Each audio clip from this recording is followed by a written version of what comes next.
The following is a Thorpe TV production brought to you in cooperation with Jack Thorfinson. Ladies and gentlemen, it's time once again for the SOCS Show, brought to you live from Mr. Holster's Ranch, way up north near the Canadian border. Let's have a big rousing round of applause, because here he comes, direct from the bar, Mr. Holster! Yeah, he's always coming from the bar, Jack. I tell you, he's the biggest bar. Oh, Mr. Holster, hey, that's me. Howdy, Parge, yeah, it's me, Mr. Holster, and Jack, seriously, I thought when we got the director's chair, you'd just quit doing this bit. Okay, come on, Jack. I'll get your chair moved over here. You'll get a little closer. Here, Jack. Get in your chair. There we go. Oh, brother. For somebody that doesn't want to be on camera, you sure want to be on camera. Howdy, pards. It's me, Mr. Holster. Let's see what Jack got out tonight. Fulton, Sweet Child of Vine. Ooh, I do like this stuff, Jack. Northern India Pale Ale. Minneapolis made. Well, we won't hold that against it, but we probably should. Minneapolis was bad enough 20 years ago. 6.4% alcohol by volume. 69 IBU. Yeah, that last one we had last week, Jack didn't even tell us what the IBU was. Ordinary Guys Brewing Extraordinary Beer. Well, they do. It's good stuff. Let's pop the top on this one, as Machine Gun Kelly would say. If you hear the cows in the background, yeah, we've been weaning calves for the last couple of weeks here, so yeah. The first few days that was going on 24/7, so now they just seem to do it during the daytime. Okay, well, let's get this show rolling, right, Jack? Oh, geez, Jack. Let's pour a little in the old Branch beer glass.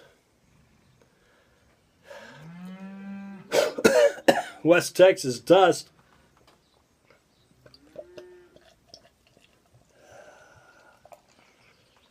Yeah, doesn't that look good? This is one I enjoyed popping the top on, like Machine Gun Kelly says. Oh, yeah. Come on out. Come on. I really do like this stuff. You know, next to your double Jack IPA from the Rhinelander Brewing Company, Jack, I think this is my favorite. It'd be a toss-up. I kind of like the double IPA from Jack because I don't think it tastes any better, but it's right up there with this in its taste, and it's 8.5% alcohol by volume. This is 6.4. So, yeah, got to give it the edge for that. Okay, let's get this show started off right to the sunny slopes of long ago.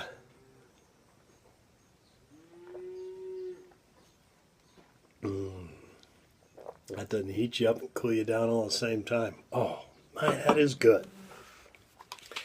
I tell you, Mr. Holster's had a tough life. Yeah, this latest episode is pales in comparison to the rest of it.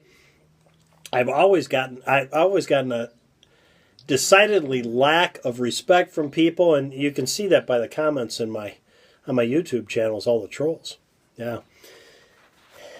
When I was a kid, my father kept taking me to the zoo. He said he was hoping my real parents would claim me.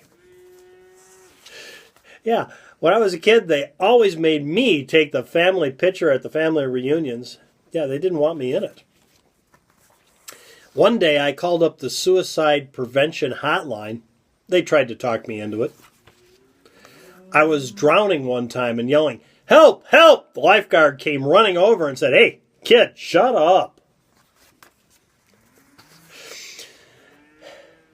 Tell you, my wife, she just can't cook at all. I've talked about that before. The other morning, I mistakenly at night had left the dental floss in the kitchen, and when I got up, there were 4 mice that had hung themselves.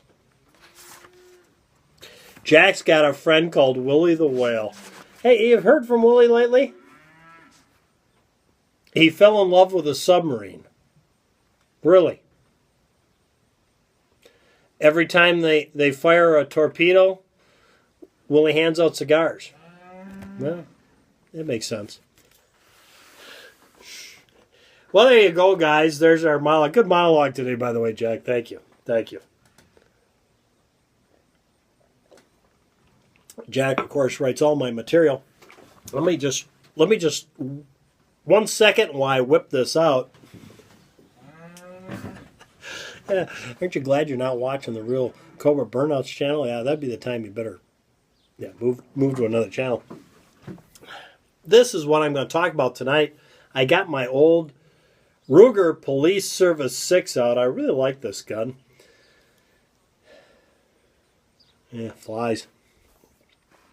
Kind of a warm day today. I see Yuma came in from the pasture. Oh, that's not Yuma. That's Dozer. Yeah, we ate Yuma. Well, he was delicious, by the way. Got my old Police Service 6 out, 357 Magnum. As you can see, it's got fixed sights, a ramp sight on the front, pinned to the barrel. In the rear, just a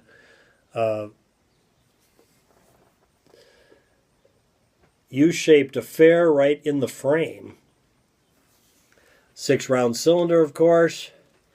And, yeah, I really do enjoy this gun. And this is a very important gun for me because it was the first gun I had when I started working. The old Security 6 line. Security 6, Police Service 6, and the Speed 6. And you remember my Speed 6 with a 9mm, which I had to let go when I found out I had cancer. Any rate, water under the bridge, as they say. This one here is one I plan on hanging on to till the day I die. The only thing I do to improve this firearm is, and I don't know why they put this kind of thing on a firearm like this, the serrated trigger. It just is not conducive, really, for much of anything but on a gun where you're probably going to make a precise shot, cock it first. And this, of course, has a spurless hammer. You can see it's checkered at the top, so you can grab it and cock it. But I've removed the full cock notch because, yeah, I really don't want to cock this thing. Never did. This gun, I shoot this gun incredibly well, I think. And that's one of the reasons I was so disappointed in the Match Champion. But I finally got the Match Champion where I really like it and I can shoot it as well as this. I just needed to make the gun work for me, as they say. This is a very, very accurate gun. And even though it's had thousands and thousands of rounds put through it, it is still...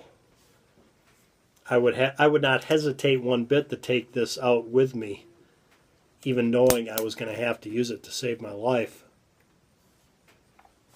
I would not at any point worry about it failing me. And this is interesting because back in the day, this was considered the cheapo gun out of the bunch, except for maybe the Charter Arms would be the next step down. But the Colt and the Smith & Wesson were the best because they were so nicely made and so refined, and these were made with investment casting frames. They had a new concept of a coil spring here instead of a leaf spring. And all the things that they could do to make this a less expensive gun were also all the things that made it more rugged, pretty much. Except for, of course, the investment casting, which in theory shouldn't be as good as something milled out of solid brick of steel, but I doubt you're going to find any of these where the frame has failed. At any rate, this was the poor man's revolver back in the day, and here it is a lot of years later, still working and functioning flawlessly. And this one here I plan on keeping till the day I die, and when I die, since I have no one to leave the firearms to except for my wife's kids, which I'd be spinning in my grave if they ever got any of my firearms. Let's just say that right now. Those kids should not be allowed to own firearms. They can just spend the rest of their life with their head buried in their cell phone. That's fine.